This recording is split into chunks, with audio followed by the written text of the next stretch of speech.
you had, as I recall, a interesting story about your relationship with God or finding God, or there's something that was I recall is quite powerful. And we don't necessarily align on that, by the way.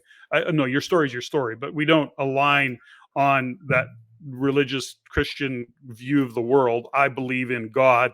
I believe in a higher power. Just I'm more, I guess, around consciousness and universal kind of law, and definitely being a high power. I just don't necessarily refer to it as God. I often say I'm more spiritual than most Christians, but that's just my judgment of things. So tell me a little bit about your story. Yeah, okay. So I will.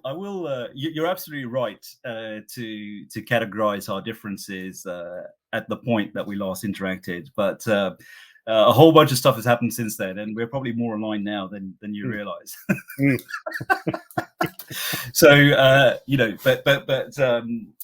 So what happened to me is, I had this amazing job. We've already alluded to that. I had this amazing job. I was 34, and it was just like a dream job. Amazing. And I was, oh my goodness, I was earning significantly more money than I could spend. All right, and it was just like amazing. But I looked around the room, and I was reporting into the board, and I looked around the C-suite and all those other guys that were 20 years older than me, and I looked around and I thought, I don't want to be like that.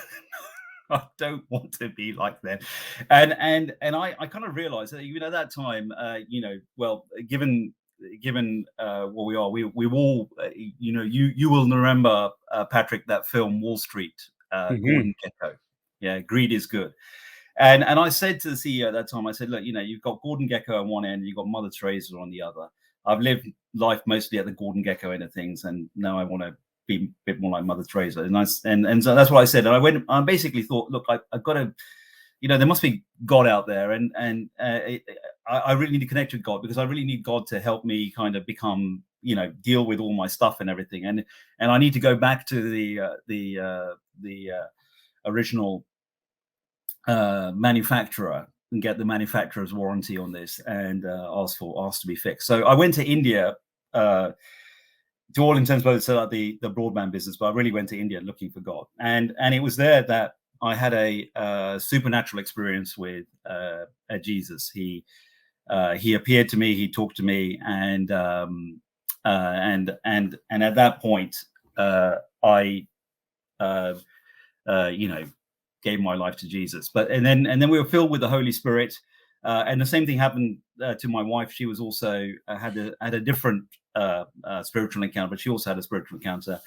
And we went around, and everyone that we prayed for, that asked for prayer, they kind of believed that me and my wife had a special connection, and they believed that God would answer our prayers. I mean, they would have answered their prayers as well, but they just didn't believe. But so whoever we prayed for was healed. And then at some point later on, we ended up going to joining a Pentecostal church, if you could call it that. It's independent Pentecostal church, and so on. And so that kind of took us into a whole kind of area of interacting with Christians in India, in Sri Lanka, in Canada, and in the UK. And so I did spend quite a bit of time being an itinerant pastor in Sri Lanka. I had a cable TV show where I was sharing the message of God and explaining the Bible and stuff like that. So all of those things happened. And at the point when I saw you, I was full on with this stuff. And now what I've then since realized is that in some ways, if you ask me, are all religions the same? I would say very superficially, yes, of course, is that, they all believe in some kind of higher power, and that you need to be a good person. But then, the answer is no, in terms of how it's interpreted and all of the the dogma that goes around it and all the rules and stuff like that, they're very, very different, across the major religions. But then, if you ask me again, is that the core spiritual truth in all of them is the same, and that spiritual truth is that there is a higher power, and it's all about love. It is all about love, and is that all of the spiritual truths of all the major religions are focusing on, it's not about you, it's about a higher purpose in love, a higher purpose. And our purpose here on this planet for each and every one of us is every day to become a slightly better version of ourselves than we were yesterday, number one. And number two, do everything in love. Mm-hmm. Everything in love. And, and more importantly is that that's basically it. And love means not judging. So looking at someone and saying, you're going to go to hell because you don't go to our church, or you're an unbeliever, or this thing or that thing, labeling people judgmental, judging people is not love.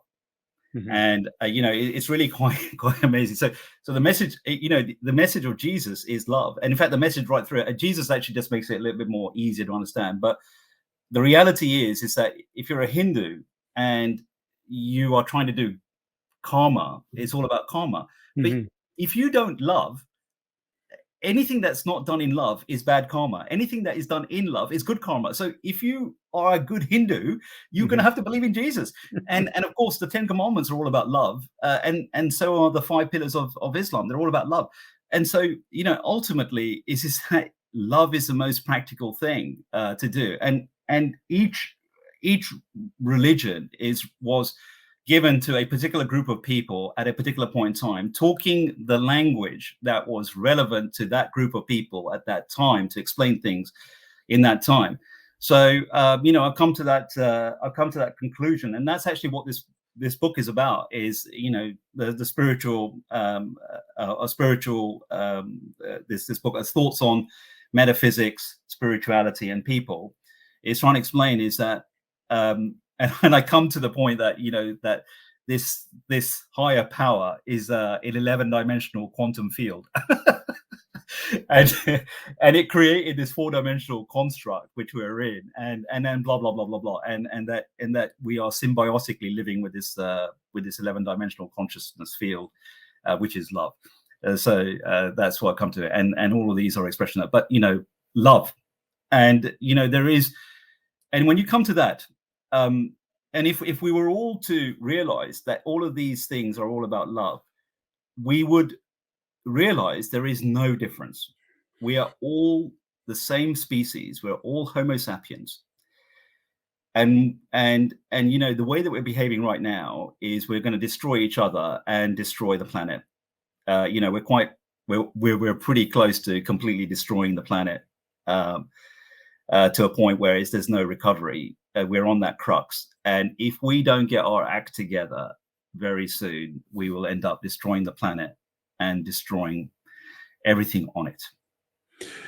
Now, when you say that, I don't think you're talking about climate change. No. You really are just talking about the world as it unfolds today, the divisiveness, the polarity, the hate, the fear-mongering. I mean, it seems at just epic proportions. Oh my God. It's just, I mean, but Darren, just a quick question for you. And you're well-traveled, and I am to a different degree, but sometimes I wonder, is it just because social media is so now blatantly reporting it all that we're able to see it all, and it's always been bad, it's just now we see it? Or my sense of it is it's got significantly worse, driven by leaders with agendas that nobody can even wrap their mind around. But what's your kind of philosophy or thought process on it? So it's really interesting. I think it has I think the darkness has got worse. Mm-hmm. And part of it is because it's never been easier for somebody to manipulate somebody else than it is today. Mm-hmm. I mean, it's just like phenomenal. I mean, in the old days, you'd have to occasionally hope that they'd go into a movie theater and see a film, a propaganda film. But these days, you can blast your propaganda message to somebody every 2 minutes. Mm-hmm. I mean, it's just unbelievable, the power of manipulation. So, I think on the one hand, and I wasn't talking about climate change. I mean, I think the real problem isn't climate change. The real thing is how we're depleting the earth of resources. Plastics, rare earth metals. In the old days, I mean, you can't even change a plug anymore. I mean, in the old days, we used to wire our own plugs, right? Mm-hmm. Is now you can't change a plug because the whole thing's fused. You have to throw the whole thing away. You have to throw everything away. The moment that it stops working, you have to throw it away. You can't fix anything. Mm-hmm. This is what I'm talking about. We're just completely ravaging the planet, just destroying it and ravaging it. So, but anyway, the point being, you're asking is, I think that on the one hand, the darkness is getting worse, but at the same time, is the light is getting stronger. Yeah, and it's really weird because these kinds of conversations that and you would have noticed this too, I'm sure, is that over the last 15, 20 years, is you're having. Well, I'll ask you. I mean, are you not having more spiritual conversations with more people than you have been before? I don't know that I am. And let me just kind of back that up a little bit. First and foremost, I learned many years ago my purpose and understanding that I'm always having those conversations. I've been having these conversations for 35 years or more. And that's kind of always been my calling. I just gravitate to those deeper conversations. Like these kinds of conversations we're having today are pretty normal for me. And to the degree that Steffany and I launched our podcast of Mindset Matters, it really is understanding our own psychology or understanding ourselves, having that awareness to discover what is it we're searching for. So, is there more of it? I don't know.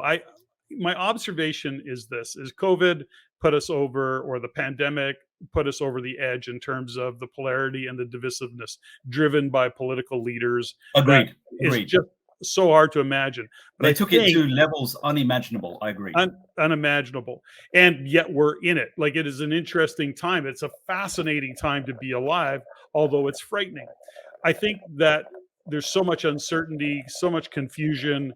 It's really hard for people, myself included, to really decipher and make decisions. And so we have to look to find answers within ourselves, to be really clear on who we are, how we're defining ourselves, what are the values that light us up, what truly are our values and not somebody else's values. And I think people are really searching more than ever for something. And that's part of what is creating the divisiveness. Agreed. And it's creating this polarization. And I think, I mean, what I found is that the darkness is increasing in its intensity, but also so is the light. And the light at the moment is a relatively small percentage of the population. Mm-hmm. But I also believe this is that we're coming to a point where mankind, Homo sapiens, has the ability to have enough energy, control over energy, fusion bombs, hydrogen bombs, whatever, to blow all of us up. And if it gets into the hands of a number of very committed terrorists, that will be it. So what's going to happen is, in the next 30 to 50 years, we'll either blow ourselves up, or we will realize that this is utter madness, mm-hmm. and flip the switch. And so, I do believe that we'll end up flipping the switch, because if we don't flip the switch, we're going to annihilate ourselves, because all this hate and stuff like that, all this kind of escalation and stuff like that, is going to end in only one thing, which is just mutual destruction. And we'll either be mutually destructed, or we'd end up flipping the switch and realize this is all completely mad and go on another path. I also believe that the higher power, in some ways, is that because time works differently, is that we are ultimately we evolve into the higher power. So I do believe at some point we will flip the switch. As as bonkers as it might be, I think the switch will be flipped, or will annihilate itself. But we'll know in the next 30, 40 years for sure. Yeah, it is. Yeah, for sure. It's unfolding, and it's almost, a good versus evil. It's the dark versus the light. Many are riding. They're riding the white horse, while others are, Yeah, riding the it's a black horse. great Hollywood Classic script. movie, and goes It's a back great movie. to classic movie. It is an interesting time to say the least, and I know my own commitment is to make a difference in the world, get a message out there, create food for thought. It's why I've really enjoyed this conversation, Darren. It's been great to No, thank reconnect you, with Patrick. you. It's been And for listeners, I really do, and I know it's uncomfortable for Darren sometimes to take a compliment, but I was in boardrooms with you many times. Spent many hours hanging out in the world that we hung out with, and I really got to see your genius at work, and it was really so. It really was a kind of a pivotal time for me. It changed my view of the world. It was a bit of a fork in the road in terms of relationships. So good job. And I'm you. only blaming you for Thanks. the good stuff. I'm not blaming you for any of the bad stuff that happened. I joke.